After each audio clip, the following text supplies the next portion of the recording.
Hello everyone.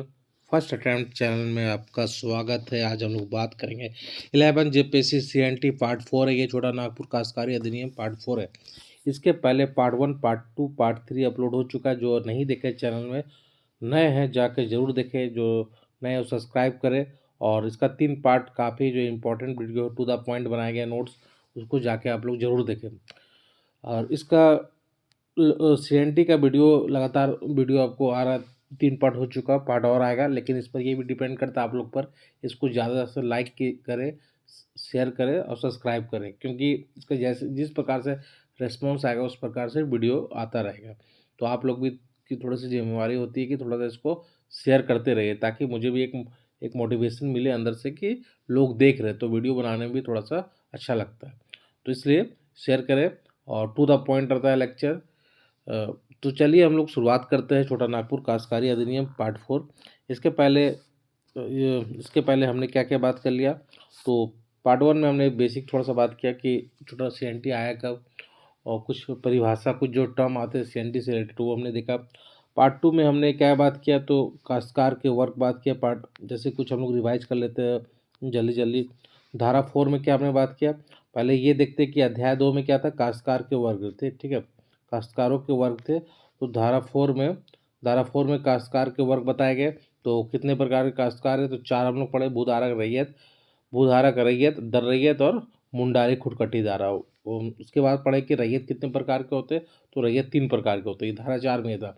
5 में क्या था, भूधारक था। 6 में क्या था, 6 में रैयत का अर्थ था। ठीक है, 7 में क्या था, खुटकट्टी अधिकार युक्त रैयत का अर्थ हो गया। 8 में क्या था, मुंडारी।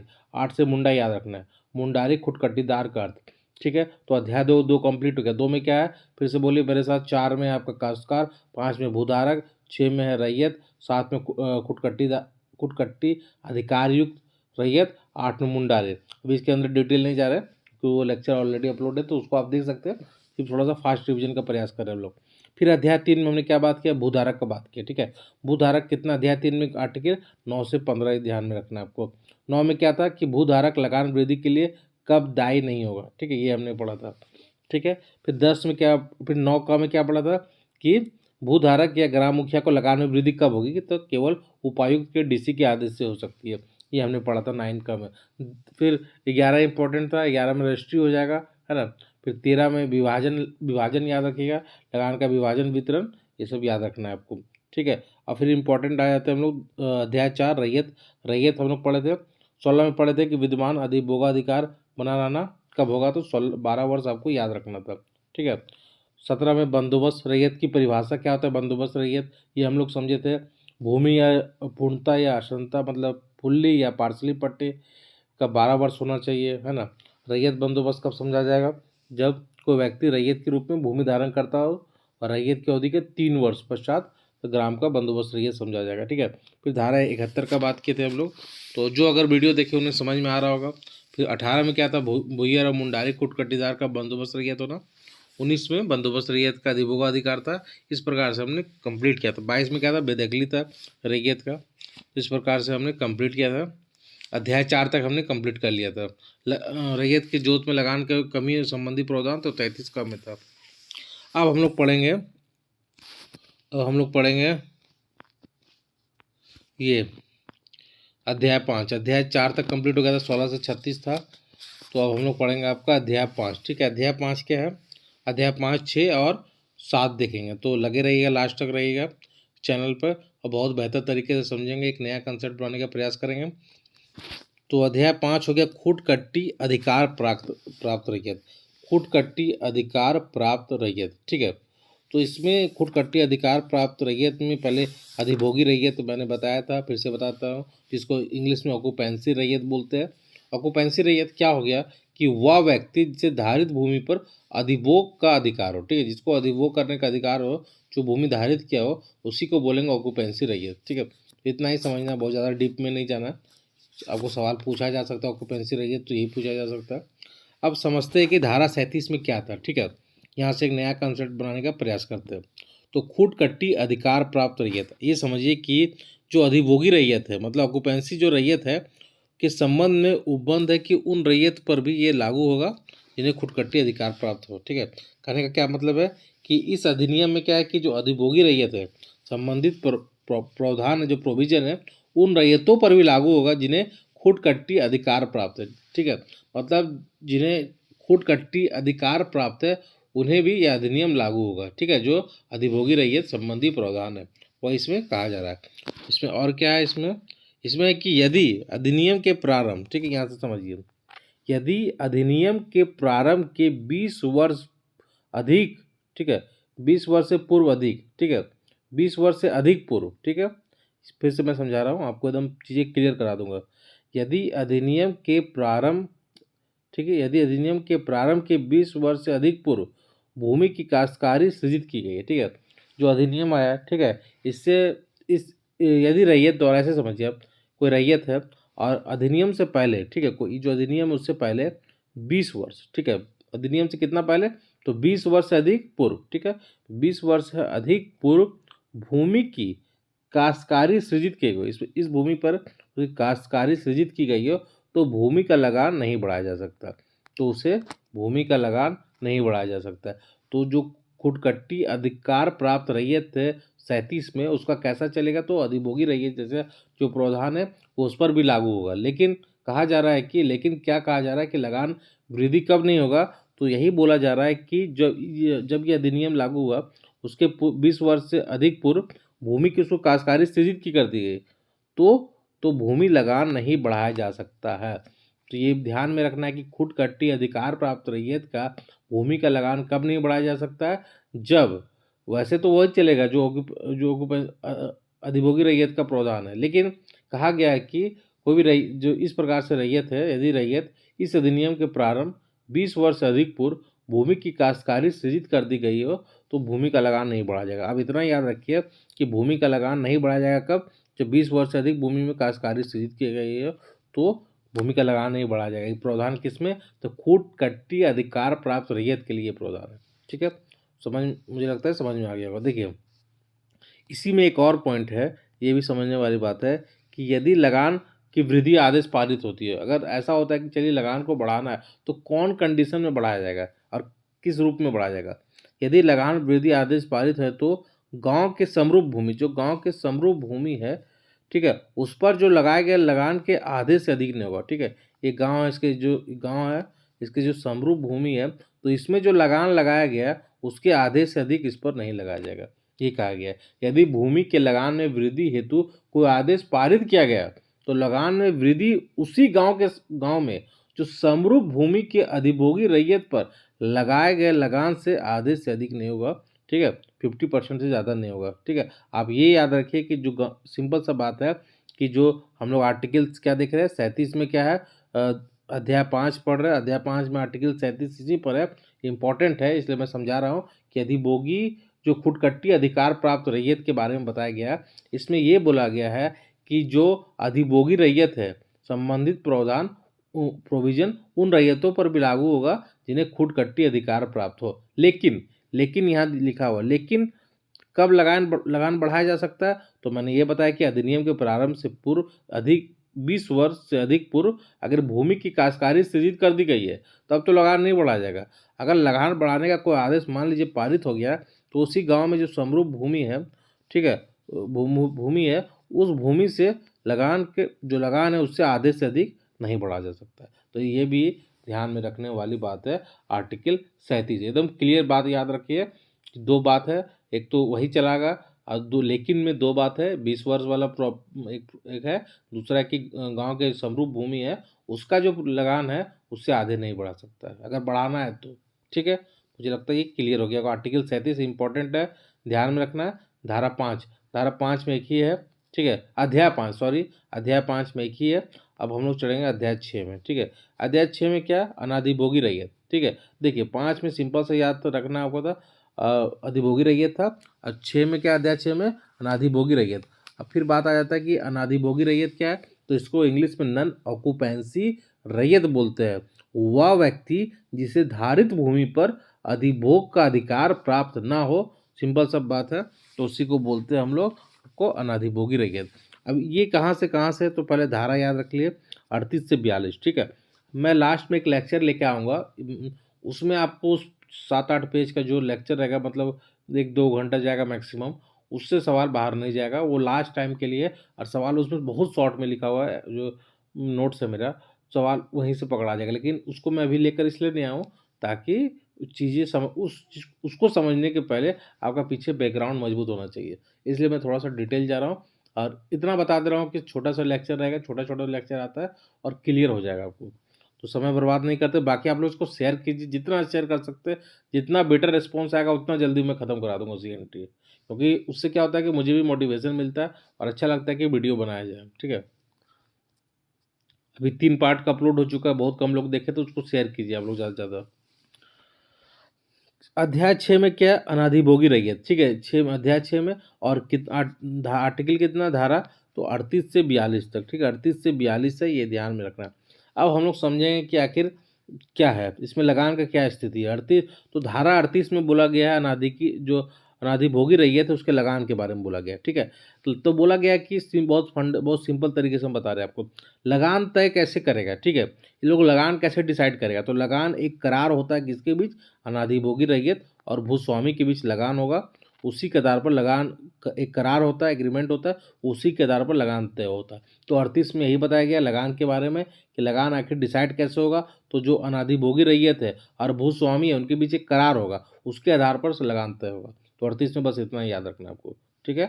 ये याद रख सकते हैं हम। इसका पीडीएफ चाहिए तो फर्स्ट अटैम्प्ट के ऐप से मिलेगा, लेकिन आपसे फिर से रिक्वेस्ट कि इसको शेयर कीजिए, जितना ज़्यादा कीजिएगा उतना जल्दी वीडियो आएगा, क्योंकि मुझे भी थोड़ा सा सही लगता है। धारा 39, धारा 39 क्या है समझ, 38 समझ में आ गया, सिंपल सा। लगान तय कौन करेगा? तो जो अनाधिभोगी रैयत है और भूस्वामी है, दोनों के बीच एक एग्रीमेंट होगा, उससे हम लोग डिसाइड करेंगे कि लगान ये होना चाहिए, सिंपल सा। तो लगान तय 39 में क्या है, देखिए, अनाधिभोगी रैयत लगान उसी प्रकार देगा जैसे जो अधिभोगी रैयत दिया। अभी हमने अध्याय 5 में पढ़ा, ठीक है? अधिभोगी रैयत के बारे में हमने पहले पढ़ा। तो जिस प्रकार जैसे खुदकट्टी अधिकार प्राप्त जो अधिकार युक्त होते हैं, उनका भी चलता है किसी अधिभोगी रैयत की तरह। तो इसमें भी यही बोल रहा है कि जो अनाधिभोगी रैयत है, ठीक है, वो कैसे लगान देंगे? तो जिस प्रकार से अधिभोगी रैयत देंगे लगान, उसी प्रकार से ये भी देंगे। सिंपल सा बात याद रखिए। 38 में क्या था? एग्रीमेंट हो गया। 39 में जो अनाधिभोगी रैयत बोला, क्या बोला कि भैया हम भी लगान उसी आधार पर देंगे जिससे अधिभोगी रैयत दे रहे हैं, ठीक है? ये बात है। तो चीज़ों को ऐसे याद करके समझ के चलिए ट्रिक कोड के साथ।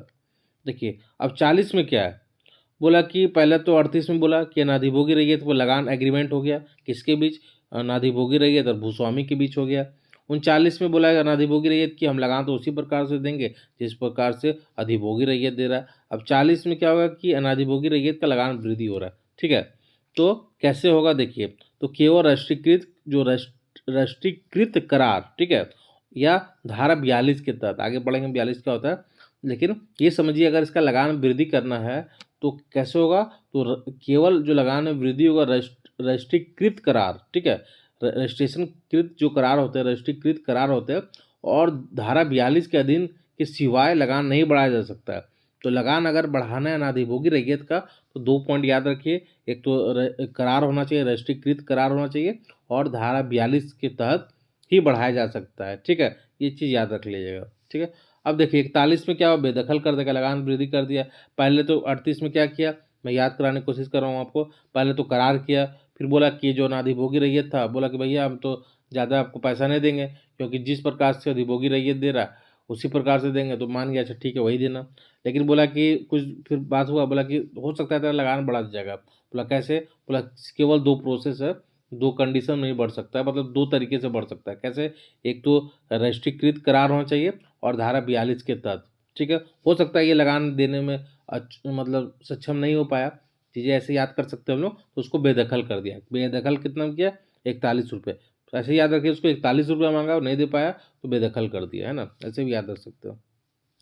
अब देखिए बेदखल का कुछ प्रोविज़न है ना, उसका आधार क्या होना चाहिए हम लोग ये समझेंगे। तो उसको आधार हम लोग पढ़ते हैं। पहला है कि तीसरे कृषि वर्ष के प्रारंभ, ठीक है? तीसरा कृषि वर्ष के प्रारंभ के बाद, ठीक है? क्या बोल रहा है? तीसरे कृषि वर्ष के प्रारंभ के बाद, ठीक है, बाद बोल रहा है 90 दिन के अंदर, ठीक है? तीसरा कृषि वर्ष प्रारंभ हो गया उसके 90 दिन के अंदर, 90 दिन हो गया, पिछले 2 कृषि वर्ष, 90 तीसरा कृषि वर्ष प्रारंभ हुआ, उसके 90 दिन के अंदर पिछले 2 कृषि वर्ष का, ठीक है, एक कृषि वर्ष, दूसरा 2 कृषि वर्ष, पिछले 2 कृषि वर्ष का लगान देने में असमर्थ रहा हो तो एक कंडीशन बनता है कि बेदखल कर दिया जाएगा। ठीक है, मैं क्या बोल रहा हूँ फिर से बताना चाहता हूँ आपको। मैं ये बोल रहा हूँ आपको कि तीसरे कृषि वर्ष प्रारंभ हो गया, ठीक है, उसके 90 दिन के बाद, प्रारंभ के 90 दिन के बाद, 90 दिन हो गया ये, ठीक है, 90 दिन के बाद, ठीक है, पिछले 2 कृषि वर्ष, कृषि वर्ष 1 और कृषि वर्ष 2, ठीक है, पिछले 2 कृषि वर्ष का लगान देने में असमर्थ रहा तो उसको बेदखल कर दिया जाएगा। ये कंडीशन बनता है, तो इस पॉइंट को ध्यान में रखिएगा, इंपॉर्टेंट है। ठीक है, सब मुझे लगता है समझ में आ गया होगा आपको। ठीक है, और समझ में आ गया तो ज़रूर लिखिएगा कि समझ में आ रहा है सर, और ताकि मुझे भी पता चले समझ में आ रहा है कि नहीं आ रहा। बहुत मैं सिंप्लीफाइड तरीके से बता रहा हूँ, शॉर्ट वीडियो रखता हूँ ताकि दिमाग में घुस भी सके, है ना। दूसरा उसको बेदखल कब किया जाएगा, तो जोत की भूमि अगर अनुपयुक्त होती है, ठीक है, मतलब उपयुक्त नहीं होती है, अनुपयुक्त होती है, ठीक है, तो जिसके कारण भूमि का जो मूल्य है वो ह्रास होता है, तो उस तो या फिर अथवा इसे काश्तकारी प्रयोग के अनुपयुक्त बना देता हो तो भी उसका बेदखल का आधार बन जाता है। जोत की भूमि अनुपयुक्त प्रयोग या फिर भूमि का मूल्य ह्रास हुआ तो पर भी, है ना। तीसरा है कि रैयत और भूस्वामी का करार का उल्लंघन हुआ। हमने देखा 38 में कि करार होता है, एग्रीमेंट होता है, उसका अगर किसी के द्वारा उल्लंघन किया जाता है तो भी ये बेदखल का आधार एक बनता है। ठीक है, ये भी ध्यान में रखना है आपको। अगला क्या है कि जो रजिस्ट्रीकृत पट्टे है उसकी अवधि समाप्त हो गई है तो भी एक कारण बनता है। ठीक है, तो ये सब कुछ कारण है जो लगान, ये जो बेदखल का कारण बनता है। तो बेदखल का आधार क्या हो गया, ये पॉइंट याद रखिए, बहुत इंपॉर्टेंट है। तीसरे कृषि वर्ष के प्रारंभ में 90 दिन के अंदर पिछले 2 कृषि वर्ष का लगान नहीं दिया हो तो, या फिर जो जोत की भूमि है वो अनुपयुक्त प्रयोग हो रहा है जिस कारण से भूमि का जो मूल ह्रास हुआ, ये कारण। ठीक है, और उसके बाद रैयत और भूस्वामी के बीच जो एग्रीमेंट हुआ उसका उल्लंघन हुआ है, तो इस प्रकार से कुछ कारण है, उसको आप याद रख सकते हैं। ठीक है, अब हम लोग पढ़ते हैं ये धारा 42। ठीक है, ये धारा बेदखल कितना किया, 41 रुपये मांगा, नहीं दिया तो बेदखल कर दिया, ऐसे याद रखिए। 42 में क्या है कि इस प्रकार से जो निर्णय है कौन लेगा के, ठीक है, कि बेदखल के संबंधित जो आवेदन दिया जाएगा तो उसको याद रखना है कि उपायुक्त के कार्यालय में दिया जाएगा और डिसीजन डीसी लेगा। ठीक है, उपायुक्त लेगा, तो ये ध्यान में रखना है 42 में। ठीक है, इसका डिसीजन से संबंधित उपायुक्त डिसीजन लेगा बेदखली का क्या होना चाहिए क्या नहीं, और जो आवेदन है उपायुक्त के कार्यालय में ही देना होगा। ठीक है, बेदखली से संबंधित। मुझे लगता है ये पार्ट भी आपको अध्याय 6 कंप्लीट हो गया होगा, याद हो गया होगा। 6 में बोलिए मेरे साथ क्या था, धारा 38 में क्या था, करार करेगा। 39 में क्या था कि उसी प्रकार देगा लगान जिस प्रकार से अधिभोगी रैयत दे रहा था। 40 में क्या होगा, लगान में वृद्धि केवल 2 कंडीशन मैंने बताया, एक तो रजिस्ट्रीकृत करार और धारा 42। 41 में 41 रुपया नहीं दे पाया तो बेदखल कर दिया। बेदखल का 3-4 कंडीशन मैंने बता दिया आपको। 42 में कि जो भी आवेदन दिया जाएगा बेदखली का वो डीसी के पास दिया जाएगा और वही डिसीजन लेगा। ठीक है, ये बात था। एक और हम लोग अध्याय कंप्लीट करेंगे आज, अध्याय 7। ईजी है, कुछ नहीं है, थोड़ा सा समझिए। अध्याय 7 में आखिर क्या बोलता है, ये धारा 43 से अध्याय 7 केवल, ये भी ध्यान में रखना है। अध्याय 7 ये बोलता है कि जो अध्याय 4 और 6 से छूट से प्राप्त जो भूमि है उससे रिलेटेड है। ठीक है, इसमें क्या है ये समझिए। ठीक है, ये धारा 43 है। ठीक है, अध्याय 7 धारा 43, सिंपल है, कुछ नहीं है। बोल रहा है कि भूस्वामी को जो विशेषाधिकार युक्त भूमि और अन्य भूमि को जो अध्याय 4 और 6 में प्रावधान में कुछ छूट है। ठीक है, मतलब छूट की बात है, भूमि लगान मुक्त कब होगी सो बता रहा है। सरकार के द्वारा, समझिए बात को, सरकार के द्वारा स्थानीय प्राधिकार है। ठीक है, ये तो सरकार के द्वारा जो स्थानीय प्राधिकार है या रेलवे द्वारा अर्जित भूमि या फिर छावनी के भीतर सरकारी भूमि, ऐसी भूमि जिनका उपयोग सड़क, नहर, बांध, लोक कार्य से हो रहा है तो उसको लगान मुक्त किया जा सकता है। ठीक है, ये चीज़ को आपको ध्यान में रखना है ना। लगान मुक्त कब होगा कि ध्यान में रखना है आपको। हो गया आपका कौन कौन सा, सरकार के द्वारा स्थानीय प्राधिकार या रेलवे द्वारा अर्जित भूमि, ये कॉमन सा बात है, अपने भी आप दिमाग लगा सकते हैं। छावनी भीतर सरकारी भूमि या ऐसी भूमि जिनका उपयोग सड़क, नहर, बांध कार्य के लिए हो तो वो लगान मुक्त हो सकता है। ठीक है, ये ध्यान रखना है। अगला पॉइंट ध्यान में रखना है इसमें कि भूस्वामी का विशेषाधिकार युक्त भूमि, ठीक है। जब किसी टेनेंट द्वारा 1 वर्ष से अधिक के लिए राष्ट्रीयकृत पट्टे, ठीक है, जब किसी टेनेंट द्वारा 1 वर्ष से अधिक के लिए राष्ट्रीयकृत पट्टे या 1 वर्ष से कम लिखित या मौखिक पट्टे पर दी गई हो, ठीक है, तो उपयुक्त मामले में भूमि लगान मुक्त रहेगा। एक और पॉइंट बोला गया है, ये भी आपको ध्यान में रखना है कि धारा 118 छोड़िए उसको, इसमें क्या कहा गया ये पॉइंट मैं समझा देता हूँ। एक तो पॉइंट आप समझ गए, एक पॉइंट है मैं ये बता देना चाहता हूँ कि जो भी जो भूस्वामी है, ठीक है, भूस्वामी का जो विशेषाधिकार युक्त भूमि है जिसमें अभिधारी मतलब टेनेंट ने 1 वर्ष से अधिक अवधि के लिए राष्ट्रीयकृत पट्टे पर या अथवा 1 वर्ष या कम समय के लिए लिखित या मौखिक पट्टे पर भी धारित करता हो, वो भी लगान मुक्त रहेगा, ठीक है। तो इसमें सिंपल सा याद रखिए, उतना डिटेल नहीं पूछेगा।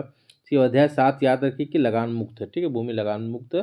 जो धारा अध्याय 4 और अध्याय 6 में जो छूट से प्राप्त भूमि है तो वही है। बस इतना एक पॉइंट याद रखिए, इतना अंदर का याद आता तो ठीक है, नहीं तो कोई दिक्कत नहीं, सिंपल सा फंड बात है इसमें, ठीक है। अगला वीडियो जल्द लेके आएंगे, इसका रिस्पांस बेटर रहा तो, और इसको शेयर कीजिए, जितना हो सके शेयर कीजिए। और मेरे टेलीग्राम चैनल का लिंक है नीचे दिया हुआ, वहाँ डेली हम लोग डेली टारगेट पर डिस्कशन करते हैं। नए तो जुड़े और सब्सक्राइब करें। धन्यवाद।